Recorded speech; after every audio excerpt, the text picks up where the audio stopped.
replicated, and that we correct these inequalities now, that we take away those stereotypes that young girls, young women still face with the lower numbers in STEM at present. If we are to foster the Marie Curies, the Ade Lovelaces, the Margaret Hamiltons, the Samantha Cristoforettis and Shirin Ebadis of tomorrow, we must work to close the digital gender divide, both in Europe and across the world today. It is about dealing with all of those inequalities we speak about here endlessly.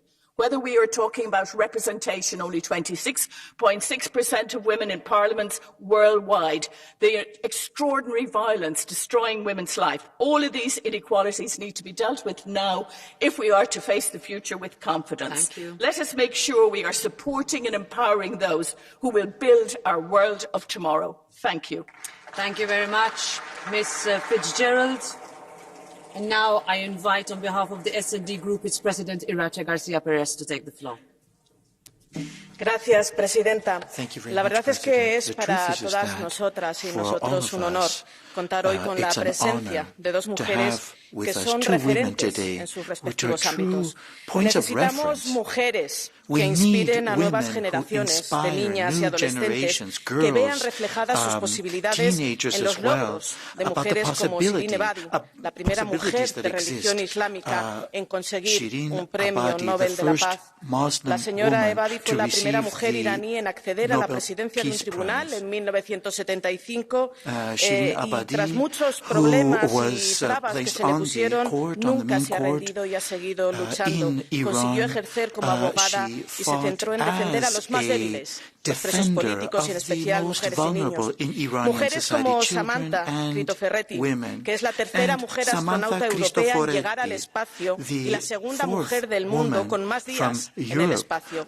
Ha habido muy pocas mujeres astronautas, pero con el ejemplo de la señora Cristoforetti, muchas niñas se darán cuenta que es posible abrirse camino en un mundo de hombres y romper el techo de cristal.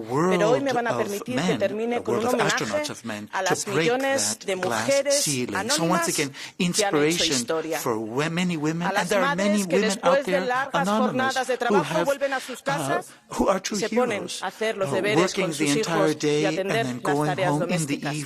A las mujeres del medio rural que se levantan todas las mañanas a atender a la ganadería, trabajar horas y horas y nunca ser reconocidas. A las mujeres que han sido víctimas de violencia de género, muchas de ellas perdiendo su vida y otras teniendo que rehacerla. Y a las mujeres que escapan de la guerra, del hambre y de las injusticias, las mujeres refugiadas. He tenido la oportunidad de estar la pasada semana en Grecia en un centro de mujeres refugiadas, valientes, con mucho sufrimiento, pero también valientes y decididas a seguir trabajando por un mejor futuro.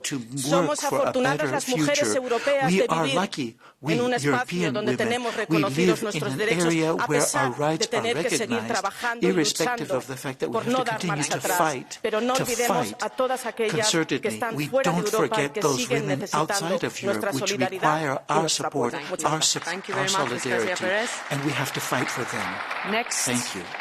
Next, on behalf of the Renew Group, I give the floor to María Soraya Rodríguez Ramos.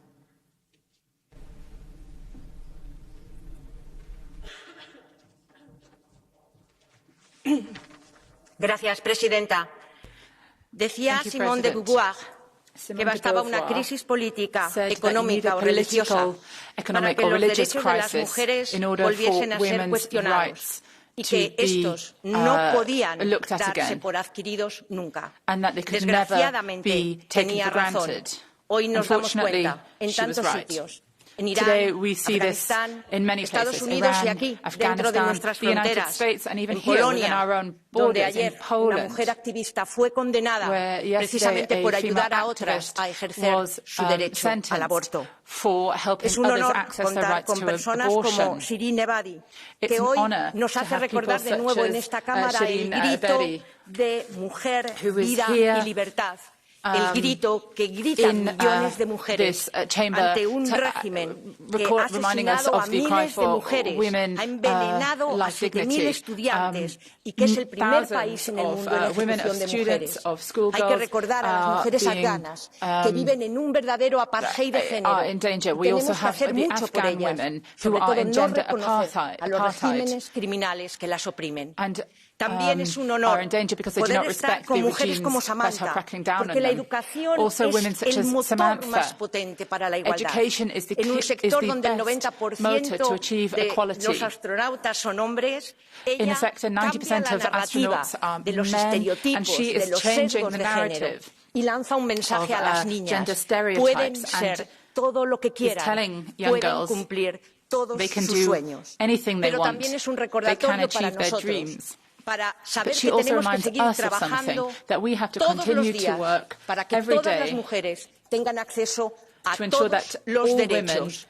No se puede pedir menos a una democracia porque las mujeres no pueden esperar menos. Por eso, seguir trabajando en la directiva contra la violencia de género, que llega tarde cuando 50 mujeres son asesinadas víctimas de violencia en la Unión Europea. La igualdad salarial, la igualdad de representación. Hoy es un día para recordarnos que ningún derecho por la igualdad puede darse por adquirido. Muchas gracias.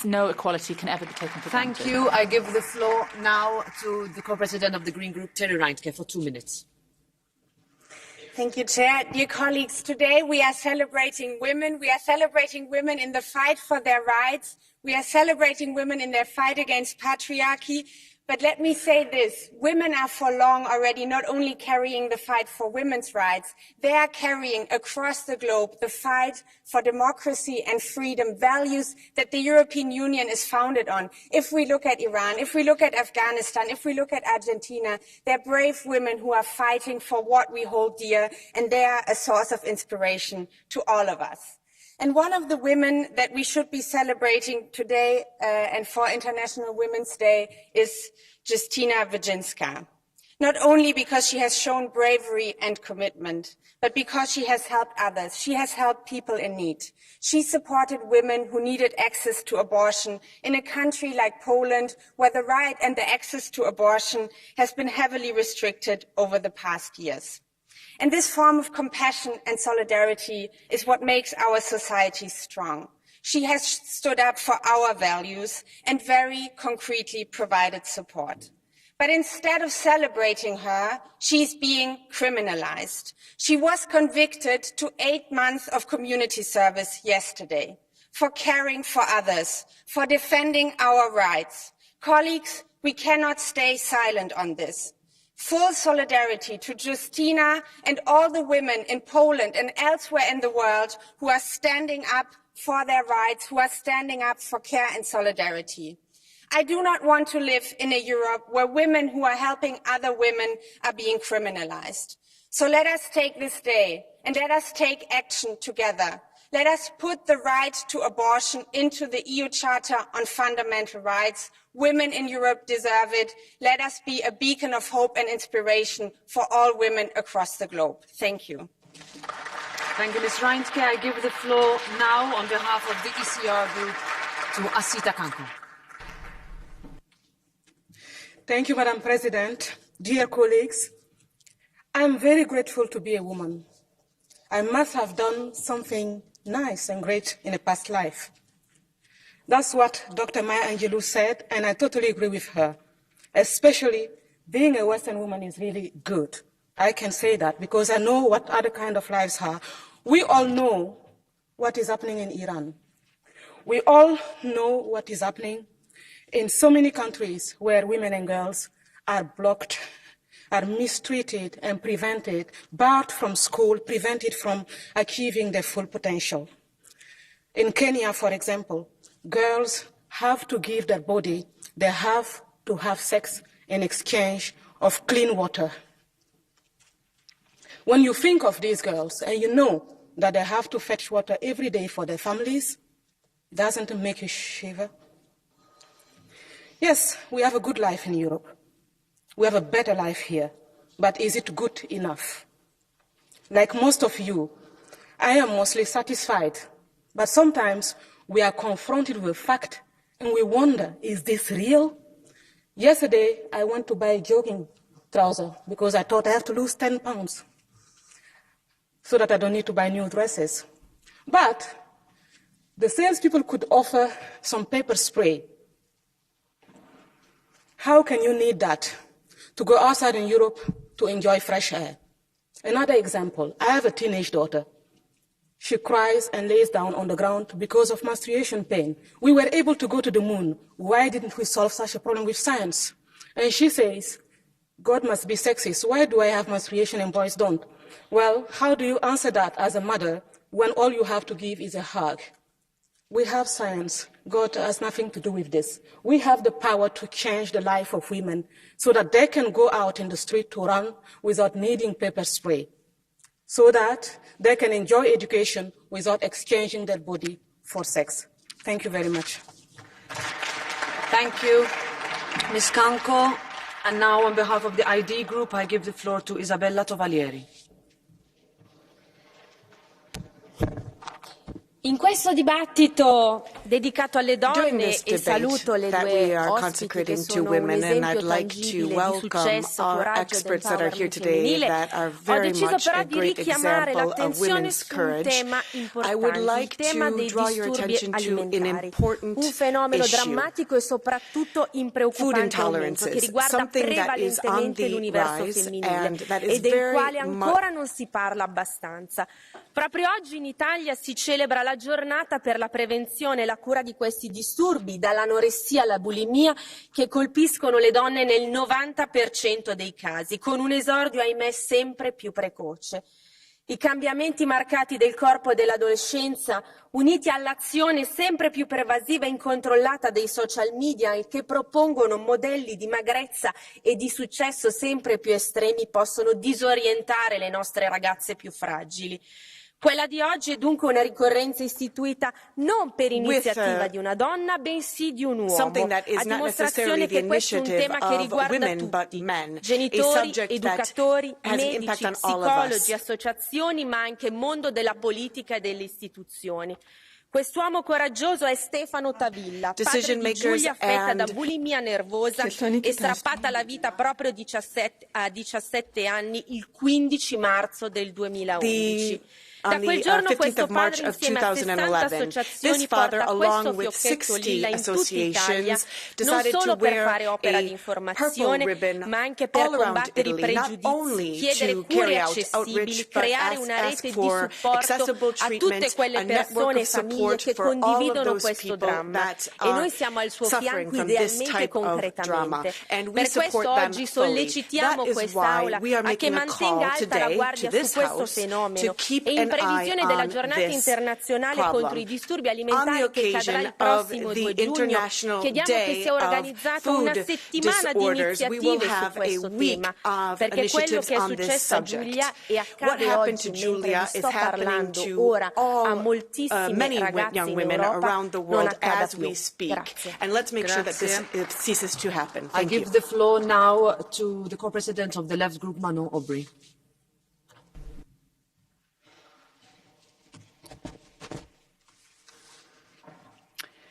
Quand arrêterez-vous de nous considérer, nous, les femmes, comme les variables d'ajustement de vos politiques? Les femmes assurent les métiers sous-payés et sous-considérés. Les femmes de ménage, les aides-soignantes, les caissières, les aides à domicile, les assistantes maternelles, les secrétaires. Les femmes pâtissent déjà les temps partiels subis et des carrières hachées. Mais c'est à elles qu'on demande encore et toujours plus d'efforts. Le débat sur la réforme des retraites en France montre à quel point nous ne sommes que des variables d'ajustement. D'un côté, on a Emmanuel Macron qui veut faire 60% des économies sur le dos des femmes, malgré des niveaux de pension déjà 40% inférieurs. De l'autre côté, on a l'extrême droite qui nous considère, nous les femmes, comme des machines à faire des enfants. Alors je vous le dis à vous, l'extrême droite, laissez nos utérus tranquilles. Serions-nous tellement devenus des variables d'ajustement que nos droits fondamentaux ne comptent plus? Je fais partie de cette génération qui a cru que l'avortement était un acquis. Mais Simone de Beauvoir avait raison de nous avertir. Il suffira d'une crise pour que les droits des femmes soit remise en cause, disait-elle. Je sais aujourd'hui que l'IVG doit être ardemment défendue et protégée partout dans nos constitutions. Hier, une activiste polonaise a été condamnée à 10 mois de travaux d'intérêt généraux pour avoir aidé une femme à avorter en Europe en 2023. Dans ce pays, mais aussi en Hongrie, à Malte et bientôt en Italie, le droit de l'IVG est gravement entravé, voire supprimé. Pendant ce temps, toutes les 9 minutes, une femme meurt des suites d'un avortement clandestin dans le monde. Alors, je voudrais demander aux députés de l'extrême droite de cet hémicycle qui n'ont de cesse de combattre l'avortement. Combien de femmes supplémentaires allez-vous laisser mourir en utilisant cela, un centre? Entendez-le une fois pour toutes. Nous ne sommes pas des variables d'ajustement. Nos corps ne sont pas à vous. Ils nous appartiennent. Nous n'avons pas peur de vous et nous nous battons sans relâche pour nos droits jusqu'à l'égalité. Je vous remercie.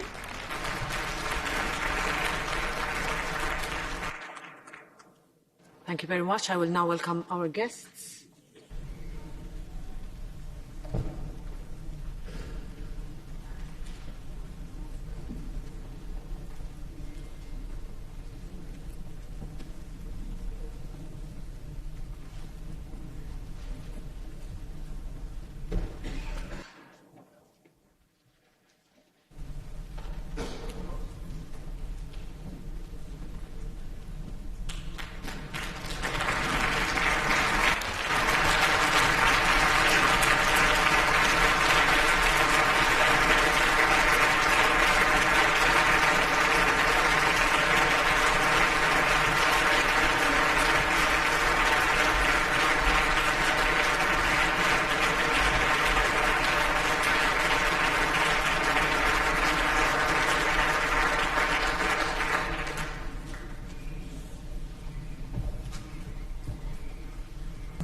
Dr. Shirin Ebadi, Commander Samantha Cristoforetti, President Michel, President von der Leyen, Commissioners, Madam Ombudswoman, dear members, thank you for being with us here in the House of European Democracy. Before we hear the speeches of today, I would like to invite all of you to turn your attention to the screens to watch a short video in celebration of International Women's Day.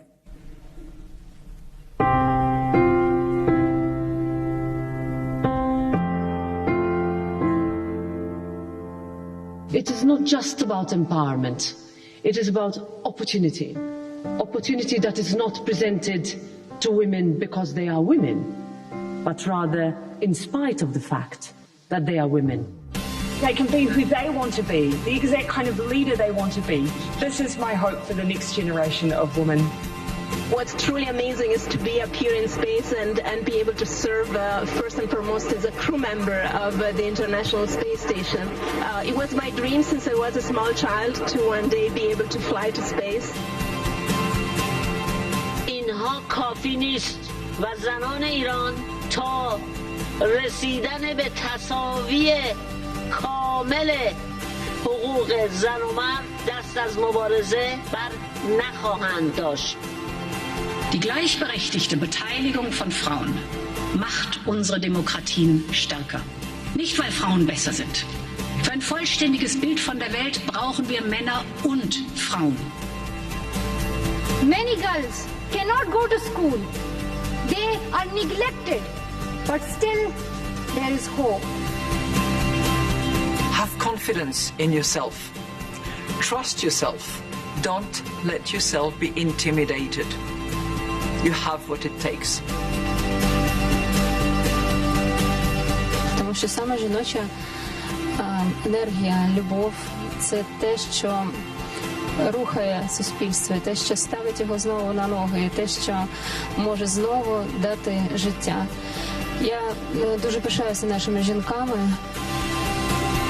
That a woman's place is truly where she wants to be. Be that standing up in parliament, heading a law firm, presiding a courtroom, or leading a nation to prosperity.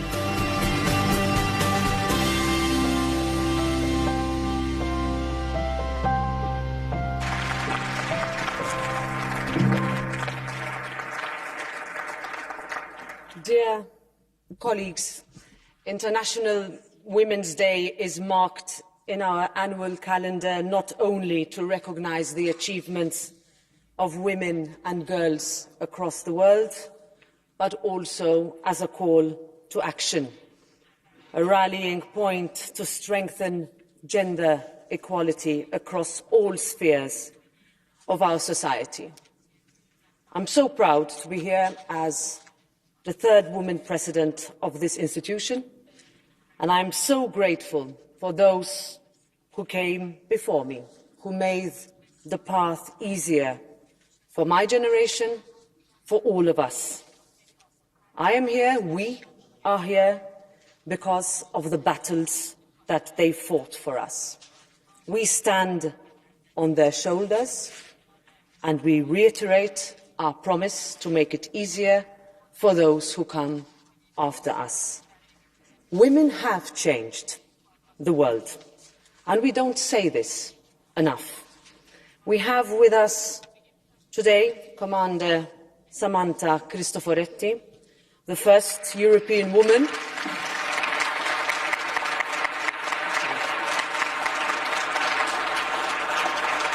Samantha is the first European Prize laureate and one of Iran's first female judges. Dr. Abadi, we appreciate the immense effort that you have made to be with us today. You embody the fight of Iranian women, the fight for what is fair and for what is right. Your presence is a reminder that the fight will not cease and that freedom requires courage and sacrifice. It is also a warning to those who hope it might. Women will not go silently into the night. They will not give up, and the European Parliament will continue to stand with the women of Iran.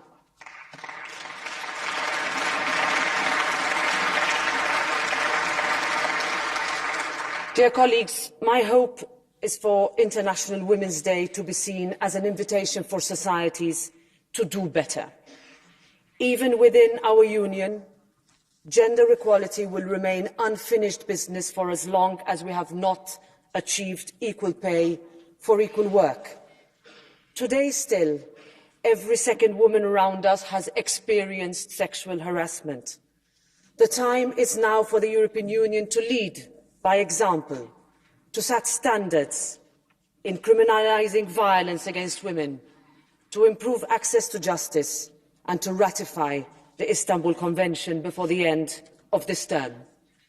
When women are free, when rights are respected, when education is recognised, when pay is equal, when women are protected, when opportunities are fair and where playing fields are level, when we realise that when we are all equal, then we all benefit, that is when we can say that we have achieved the milestones our generation has inherited. That is when we can say we have left this place, this union, better than we found it, and we will keep working every day to see that happen. I now pass the floor to the President of the European Commission, Ms. Ursula von der Leyen, to take the floor.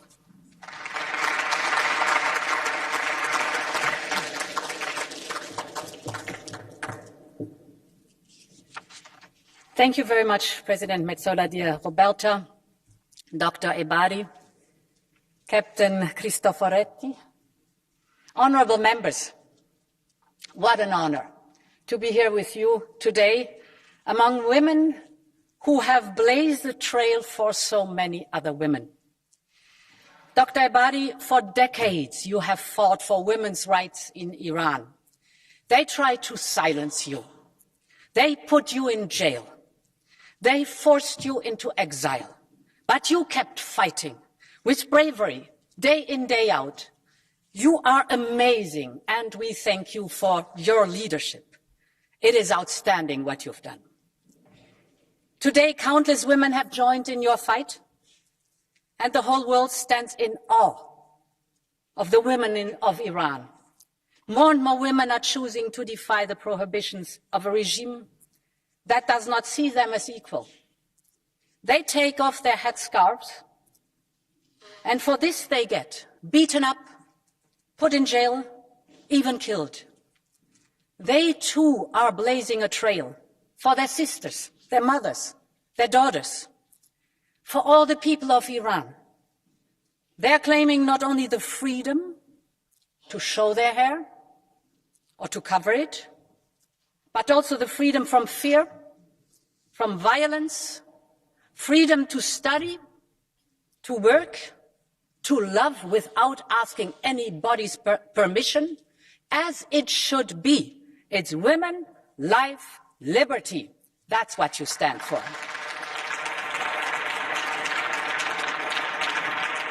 The fight and the courage of Iranian women move and inspire women all across the world. Because the challenges we face may be different, but the rights we strive for are the same. First and foremost, the most basic of all rights, the right to be free from violence. This is still a global curse, including here in Europe. And how can you be equal if you're constantly under threat? There's massive work to do to change everyone's mindset, to ensure that it's never justified to beat a woman, that it's never justified to mutilate a girl's body, that no always means no. And this is why we're pushing hard to ensure equal protection to all women in all European countries. And I know, honorable members, you share my aspiration. So let us join forces. Let us bring to life the first ever EU law on combating violence against women and domestic violence. It's time to deliver.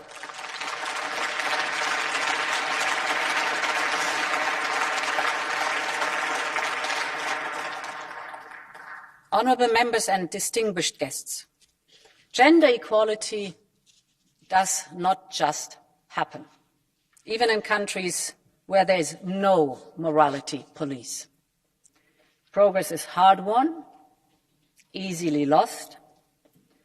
It requires day-to-day attention and commitment to ensure that women and girls are free from violence, that women as well as men can have both a family and a career, that women earn the same as their male colleague because they deserve it, that women do reach the very top levels because they are qualified. We have a duty to set an example to society and the economy of what a world of fair chances looks like. And this duty counts every day, not just on International Women's Day. Beyond laws, women and girls also need role models, women who blaze a trail for everyone else. And that's why I'm so glad to meet you, Captain Cristoforetti. You once said, and I quote, "As a child, I didn't dream to be the first Italian woman astronaut. I just dreamt to be an astronaut." You just wanted to follow your dreams. And with passion and hard work, you made it. And now girls look up to you as a role model. Thanks to you, they know that they too can aim high. And just like you, they can reach for the stars. Captain Cristoforetti, Dr. Ebadi, your examples inspire us. You strive for a world where young girls and boys can be whatever they want to be in life, where there are no jobs that are simply for men or simply for women, where they're not even the sky is a limit. This is our goal. And again, not because women are better, but because we are different. And also very simply, because it is right.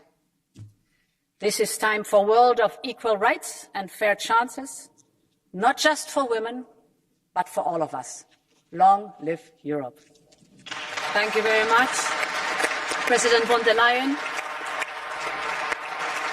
I now pass the floor to Ms. Samantha Cristoforetti.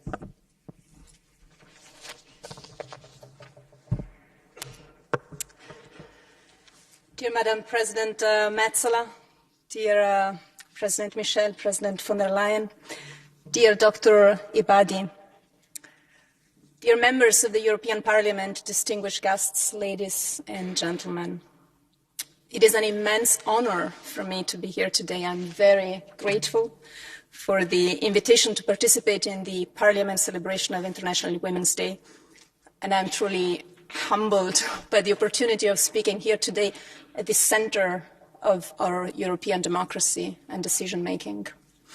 And I am humbled by the opportunity of taking the floor just before Dr. Ebadi, a woman who has been a true champion of women's rights in the face of brutal discrimination and who has suffered terrible personal consequences for her willingness to fight. And for that, I thank you, Dr. Ebadi.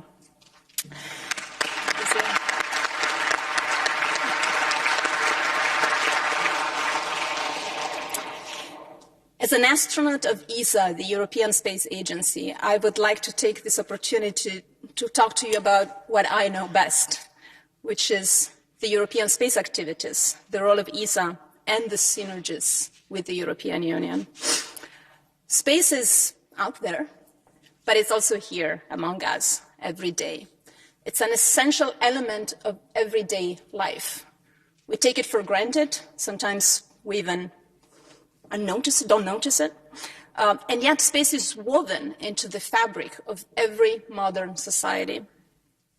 It is well known that we rely on space assets to provide important services like Earth observation, communication, navigation, services that we need, for example, for environmental monitoring, to mitigate the consequences of climate change, for weather forecast, disaster response, internet access, TV broadcasting, even smart traffic. Space assets are even crucial for energy provision or financial transactions and many other vital economic functions. And ESA works constantly to ensure that these essential services are secured and that all relevant assets are managed efficiently and remain available to support the policies that you, the political decision makers, set for us, for the benefits of European citizens, be it about climate change, the green transition, the digital transformation, sustainable development, or inclusiveness.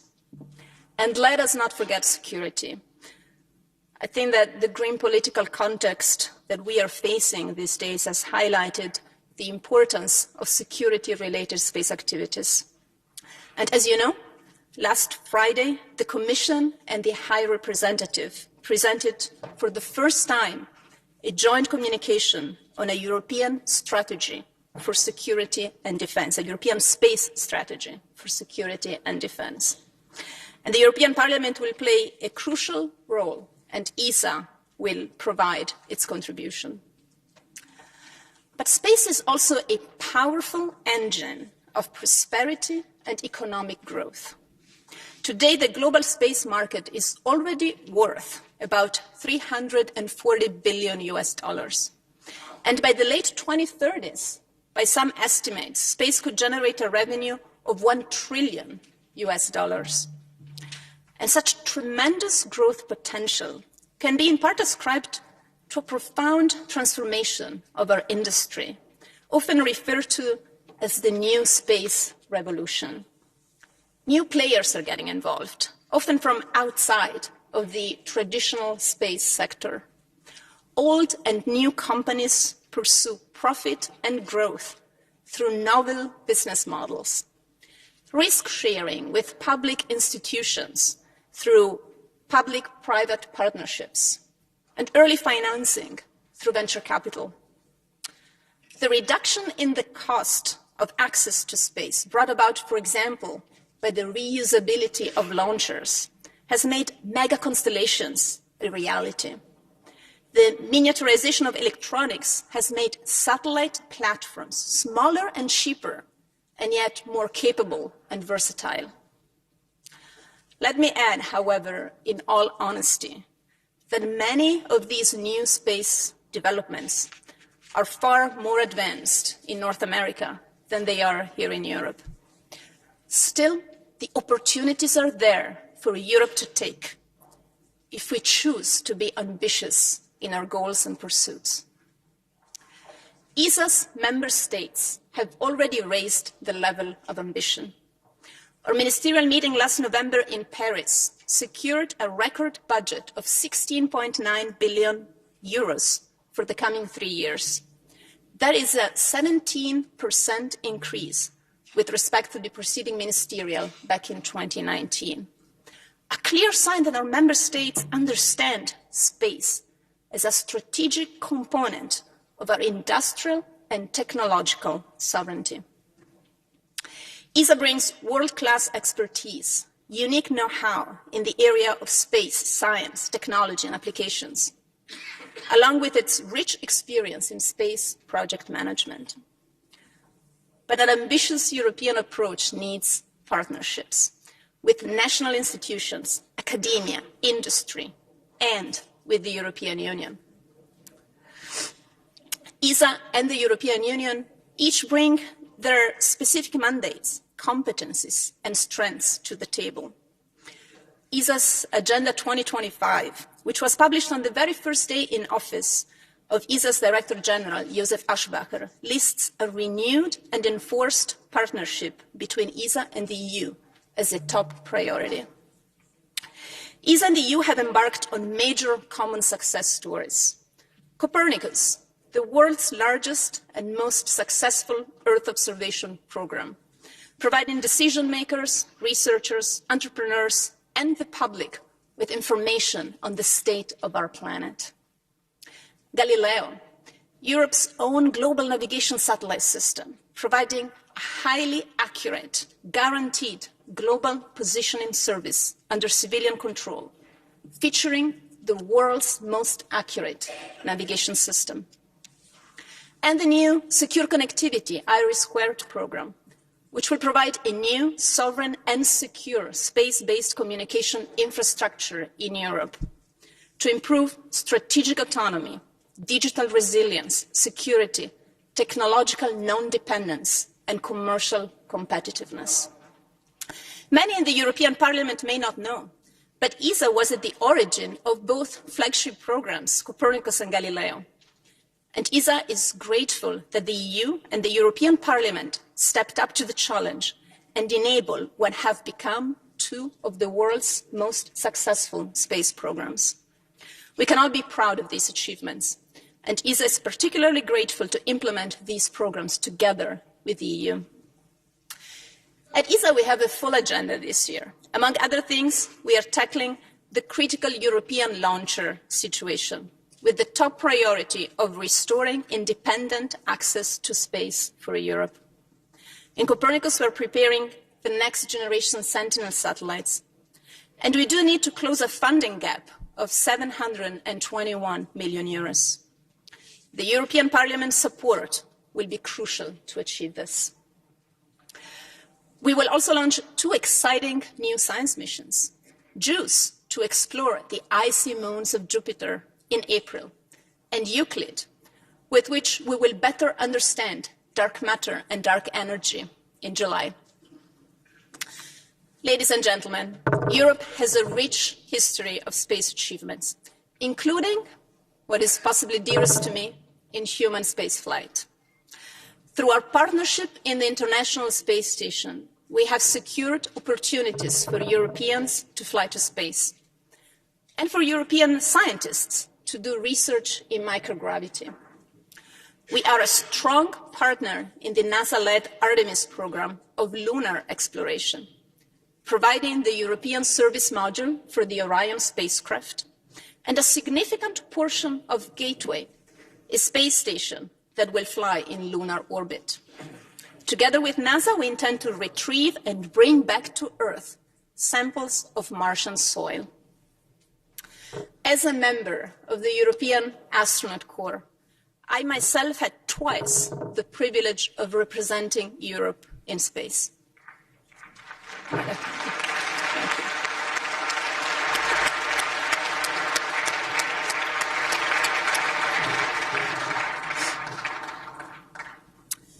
Madam President, when we spoke for the first time last September, I was serving as commander of the International Space Station, the first European woman to do so, but certainly not the last.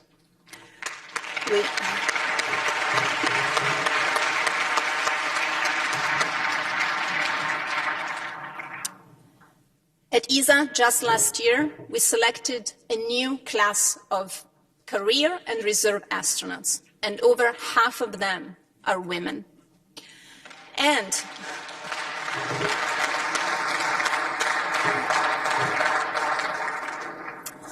let me add that we selected these new colleagues of mine out of over 23,000 applicants throughout Europe.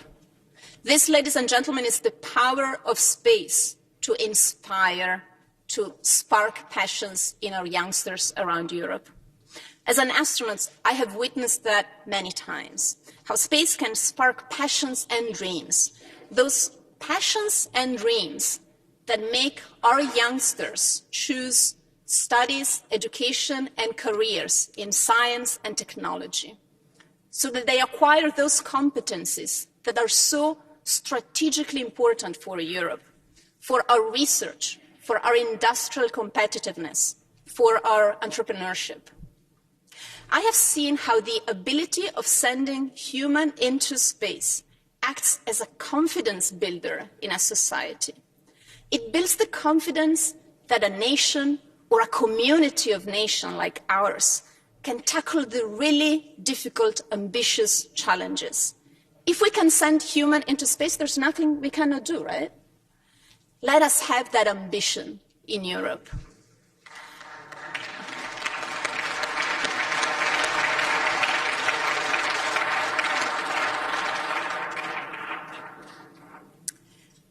I have flown to space twice, once on a Russian Soyuz and once on an American Dragon.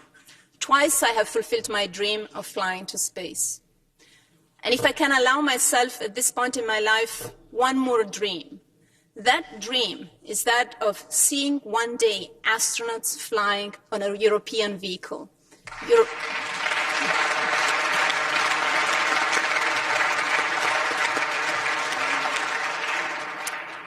Flying our astronauts to space on our own vehicle, welcoming astronauts from other parts of the world on our own European space vehicle. It will be a mighty political, strategic, cultural, psychological, even philosophical symbol. It will be an expression of Europe's ambition to gain a position in space that matches Europe's political and economic weight. It will allow us to continue to cooperate in international partnerships, but do that on a more equal level. It will allow us to not miss out on the enormous strategic and economic opportunities that space offers. And it will allow us to develop and retain in Europe vital STEM talent, and to develop the capabilities, but also the mindset that is needed to solve the many big challenges that we are facing for the benefits of the citizens in Europe and all over the world. Let me conclude by recognizing the important role that the European Parliament and the ITRE Committee in particular has played and continues to play in its consistent support of space activities. You have been a competent and reliable partner for ESA in all of our discussions and negotiations, as well as in the preparation of the legislative basis for our common space projects, Galileo, Copernicus, and now IRIS². And it is therefore an incredible honor to be able to hand over today the European flag that flew with me on the International Space Station.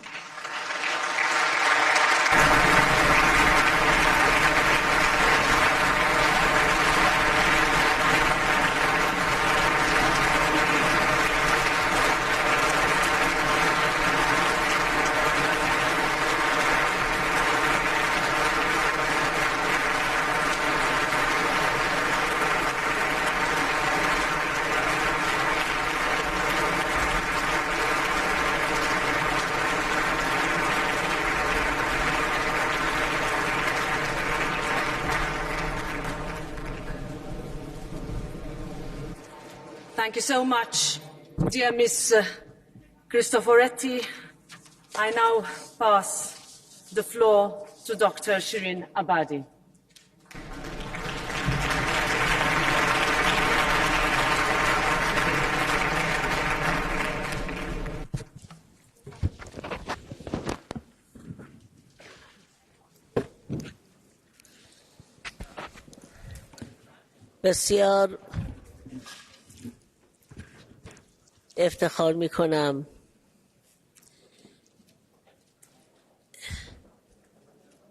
بسیار افتخار میکنم که در چنین روزی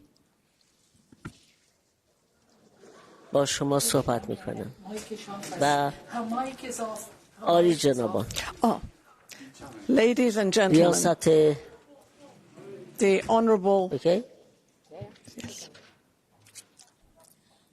عالی جنابان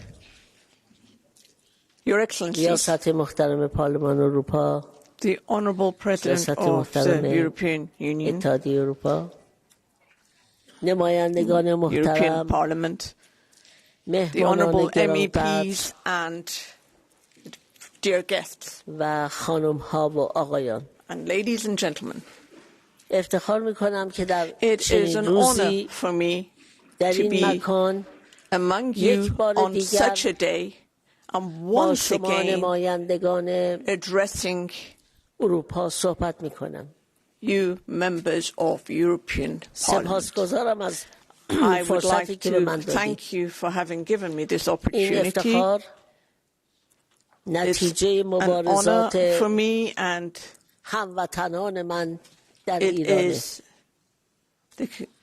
زنان as a ایران result بودند of the fight که and انقلابی protest را شروع by کردند my people in Iran. It was the Iranian women who که باعث started a شد revolution, صدای مردم as a ایران result of به which the گوش voices of the Iranian people جهانیان have been و شما heard برسه throughout the world, including و من yourselves. رو به این صندلی راهنمود شد And که which has بتوانم با guided me شما to this صحبت بکنم. chair today from where I'm speaking to you. همونطوری که میدانید As you're all aware, انقلاب ایران با the قتل revolution دختر in جوانی شروع Iran شد was sparked by the killing در of a خیابان young girl به خاطر اینکه چند تار مویش بیرون بود who was arrested on the street by the morality police only because a part of her hair was visible from under her شکایتی scarf که and she خانواده was این killed. دختر کردند And the تا family of this الان بدون نتیجه girl مانده. filed a complaint, but to no وکیل avail. اونها که این However, شکایت رو the ترک lawyer کرد who was representing تحت the family تعقیب of this کیفری young قرار girl گرفت has been prosecuted و الان با کفالت آزاده has currently been released on bail. و همچنین Moreover, دو خبرنگار جوانی که two young عکسی از این reporters دختر who had published a در photograph بیمارستان of this young girl انداخته while she was بودند lying on a hospital bed و گزارشی از مراسم تشییع و filed a تدفین او report در on رسانه the های داخل funeral of this ایران young girl in the منتشر کرده domestic media بودند. in Iran. از همان روزهای اول These two journalists به جرم جاسوسی were دستگیر both شدند arrested on the charge of و espionage. تا الان در And to زندانند. date, they are still in prison. من از کشوری صحبت می کنم I am talking about a country که حکومتش where its قتل رو government بدون مجازات میگذاره اما kills with impunity. خبرنگاری و While دادخواهی در اون جرمه the profession of journalism and و the البته legal profession شما is deemed a نمایندگان crime. اروپا And of course, you خیلی خوب representatives of Europe, شیوه I am sure you حکومت are well aware جمهوری اسلامی رو of the میشناسید conduct of the Islamic Republic. و میدانید And you know که that چه تعداد how many of your nationals are currently being held hostage in our prisons? And unfortunately, so far, at least 2 of them have been sentenced to death penalty. Why? Because the government in Iran, by taking your European nationals hostage, wants to achieve its political objectives. In that country, what is not important is justice, because our courts are not independent and they follow the security forces in Iran. And they only implement the ambitious policies of the regime. And lack of independence of courts is one of the most important issues in Iran.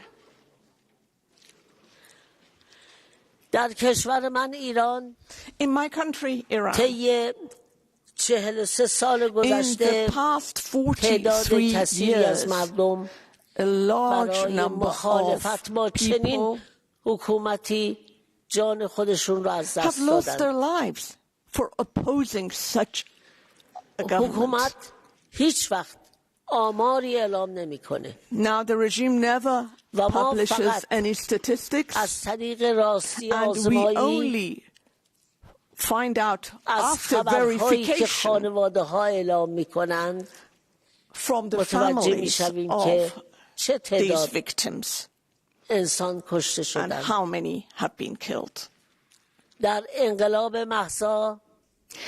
In this revolution, which was sparked by this young girl called Mahsa, which started in September 2022, to date,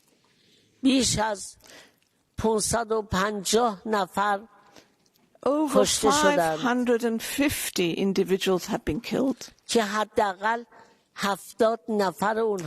and at least 70 of them were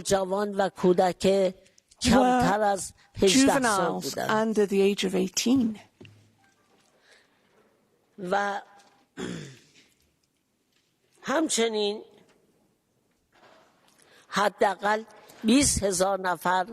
Moreover, at least 20,000 protesters have been arrested. Recently, in this very month, the Iranian government, in a bid to deceive public opinion, they announced that they have pardoned some of these prisoners.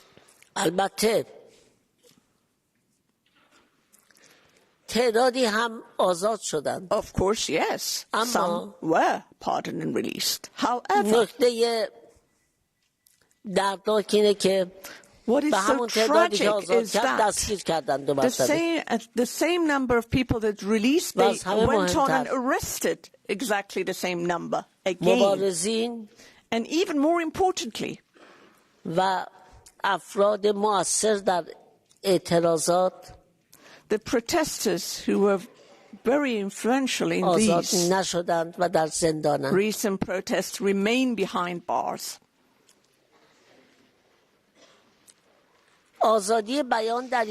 Freedom of expression in Iran is so restricted that only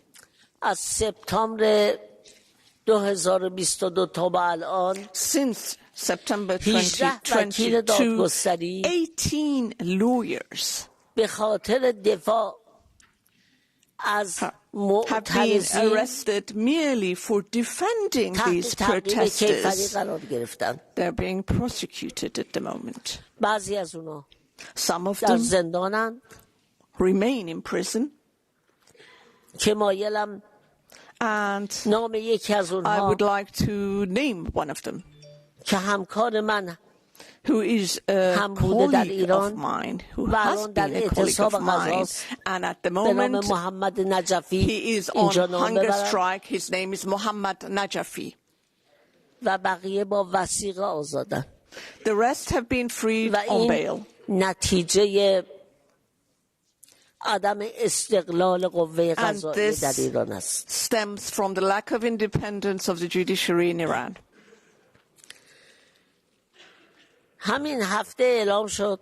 In this very week, they announced that 35 artists, filmmakers, actors and actresses, only because they had supported the people and supported the protests, have had their assets and bank accounts, have had their assets confiscated, their bank accounts frozen. Dozens of journalists, bloggers, writers are currently in prison.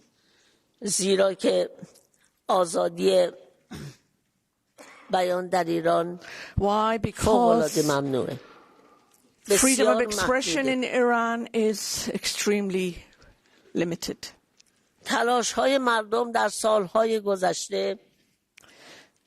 The people's efforts in the past years in order to change and reform the status quo has been in vain. And at the moment, the people continue to stage the protests which started in September 2022, and the people's demand is that the regime be changed because they know that unfortunately this regime cannot be reformed. The constitution of our country has to change. With this current constitution, no reform is possible. And for this very reason, the Iranian people want regime change. And their slogan is woman, life, freedom. And this slogan, you can look at this slogan from two perspectives.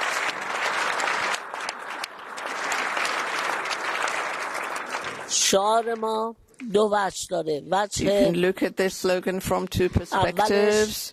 The first is that it rejects despotic theocracy in Iran. We do not want a theocracy in Iran.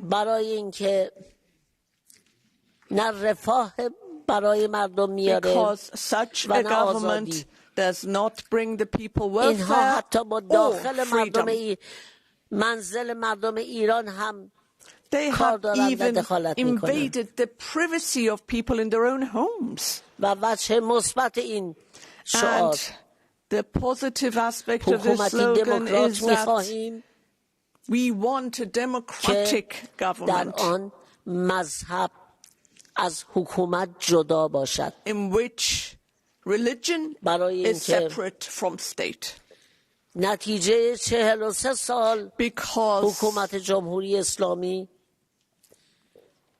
after 43 years of experiencing the Islamic Republic has shown us and the Muslims in the region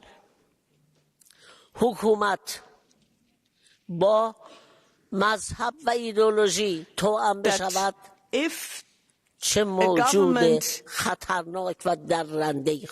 is mixed with ideology or religion, how dangerous it will become. And this is an experience, and I hope that the other Islamic countries in the region will learn from us. Now, European countries can rest assured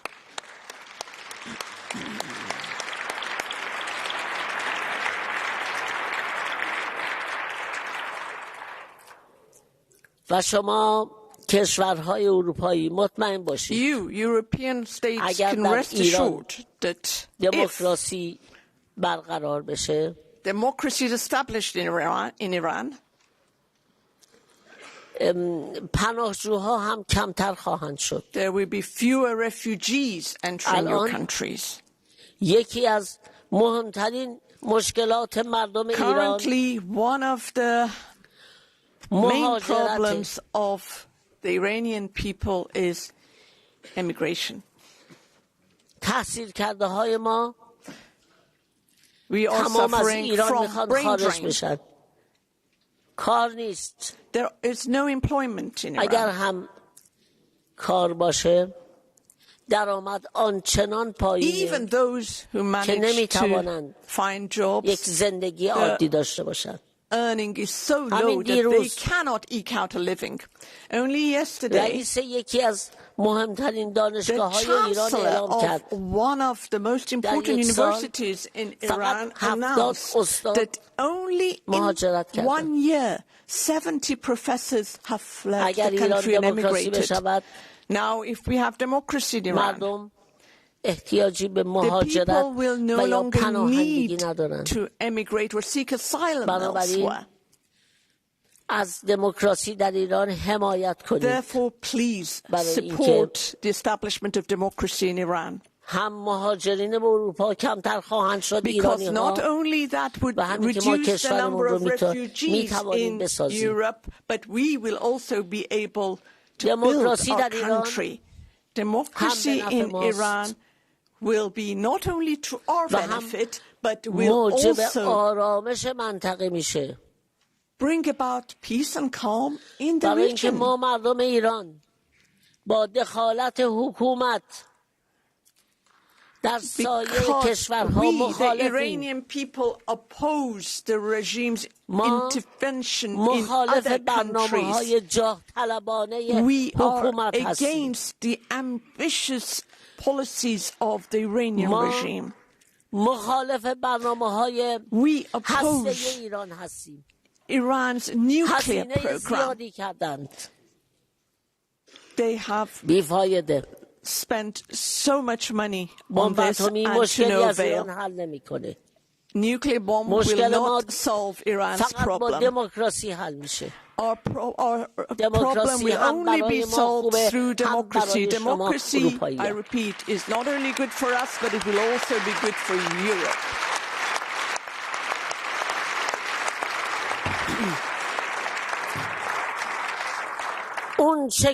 آنچه که گفته شد فقط بخش کوچکی از What I have مشکلات said is مردم just ایرانه. a small و اینجا fraction of the ما problems از faced by the کشورهای Iranian people.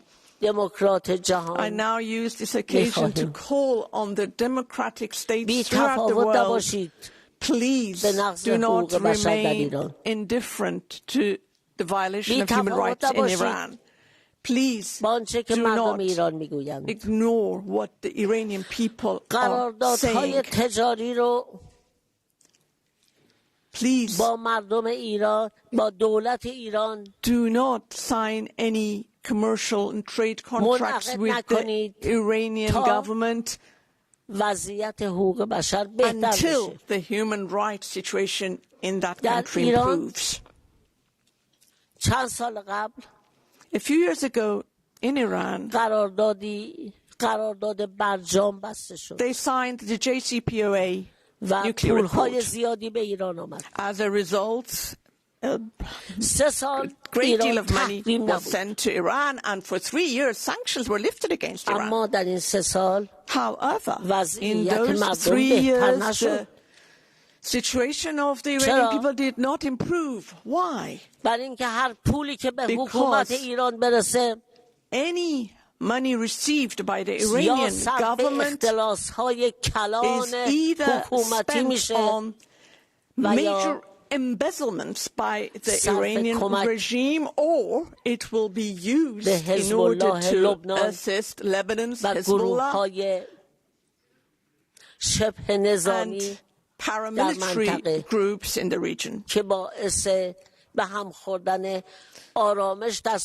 which has disrupted peace in other countries. You honorable MEPs, have you asked yourself why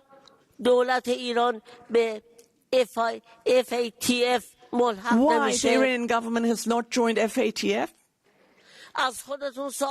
Have you asked yourself why we have not joined the Palermo Convention?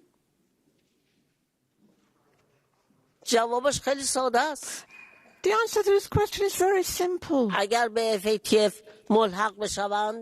If the Iranian government joins FATF, it will not be able to continue with its embezzlement. Money laundering will end in Iran. Therefore, until we join these conventions, please, I urge you, do not forge any contracts with Iran, because be sure the money will not be spent on the welfare of the people. There is extreme poverty in Iran. حکومت ایران همه چیز رو میخواد بیاندازه گردن تحریم. However, the Iranian government wants to ascribe all these problems to the sanctions. That is not right. مردم ناشی از The people's poverty stems from ناشی از فساد the major embezzlement, corruption, and the wrong policies of the government. Sanctions are effective. And in the recent, and in conclusion, in the recent protests, for the first time, we saw high school children taking to the streets to join the rank of protesters. Why? Because they know that they have no future. Now,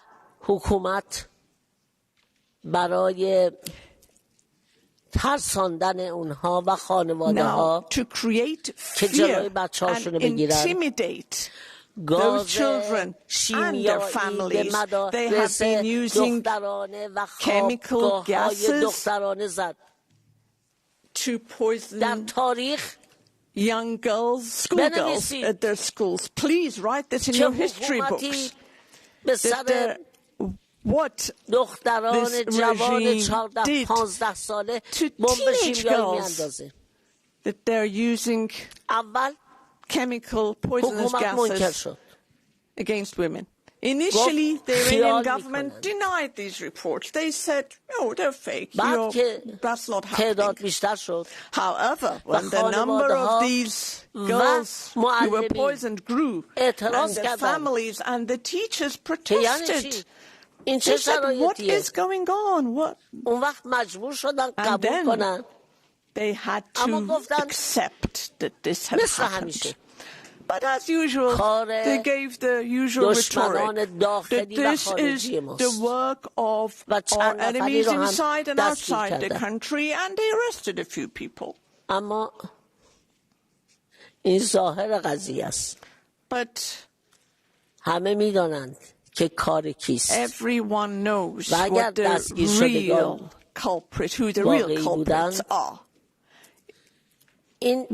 They're not the ones that the government has arrested pretending they were responsible. But knowing that these poisoning of the girls is continuing, it shows that those arrested were not the real culprits. I hope that my remarks has helped in a way to convince you honorable MEPs to stand on the right side of history.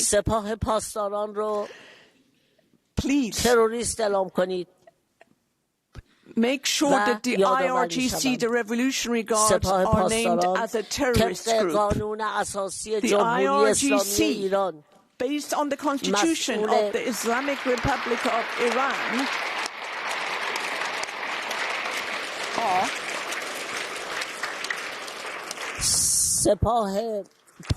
I repeat, the IRGC, based on the Constitution of the Islamic Republic of Iran, حفاظت از رژیمه.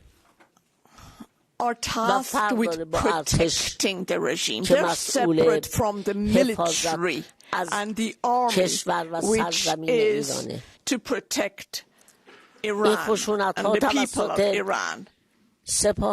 These violent acts are being committed by the IRGC. And once again, I urge you, do not ignore the widespread violation of human rights in Iran. Democracy in Iran, once established, not only will bring calm to Iran, but it will bring peace and calm to the whole region. And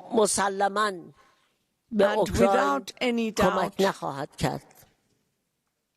the current government in Iran is not any help for the situation in Ukraine either. Thank you very much for having listened to me. Thank you.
Dear colleagues, meine sehr geehrten Damen und Herren, liebe Freundinnen und Freunde, wir kommen nun zur Abstimmung. Ich beginne mit dem Bericht von Herrn Bernd Lange, Abkommen zwischen der EU und den Vereinigten Staaten über die Änderung der Zugeständnisse für alle in der EU-Liste aufgeführten Zollkontingente. Wir haben eine Abstimmung, diese ist namentlich. Die Abstimmung ist eröffnet. Die Abstimmung ist geschlossen.